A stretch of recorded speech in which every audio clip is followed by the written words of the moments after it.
It's sort of like this dark side, but I guess why I created Hormone Queens is because I've had the absolute honor of sitting down with these women over the years and them telling me their stories and their triumphs and their struggles, but really listening to the ages sort of 40 to 60 of women who are really feeling that it's all downhill from here. Women who maybe can't relate to who they are now, to who they used to be. And, it's such a unique time of life because we've been through so much.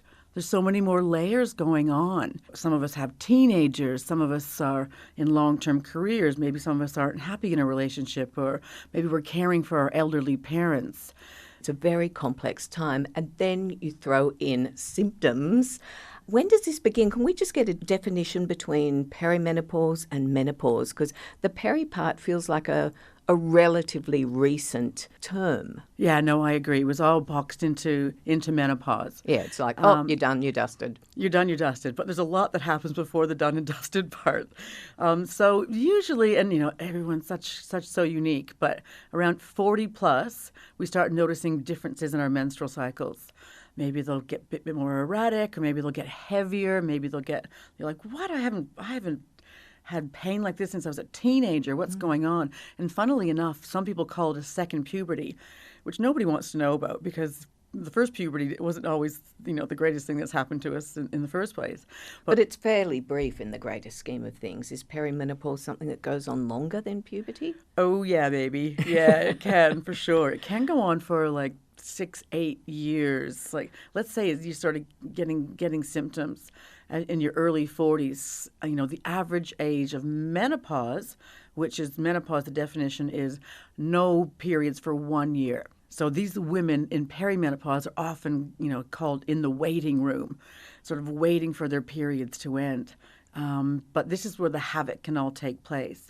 And I must say, if you've had hormonal challenges before perimenopause, it's often amplified in perimenopause and in menopause. So if you're kind of cruising along with your endocrine system and your hormones throughout your life, I find that women get less symptoms, but if it's always been a bit of a struggle, then it's like it can really hit the fan. Wow, someone's turned up the dial. This is difficult. And you use the term hit the fan very, very wisely here because, of course, the parts that we do hear about hot flushes, so therefore the fan reference, but there's a whole heap of other things that go on that nobody prepares us for. The brain fog. I had one friend that went to check that she didn't have early dementia because she'd lose words. Yeah. Is that common? Yeah, it's very common for a few reasons. Obviously, we're having that massive reduction of progesterone and estrogen in the system, but often if sleep is affected. Yes. So insomnia I haven't slept for a decade. Insomnia sets in, right? Mm-hmm. Either you can't go to sleep or you can't stay to sleep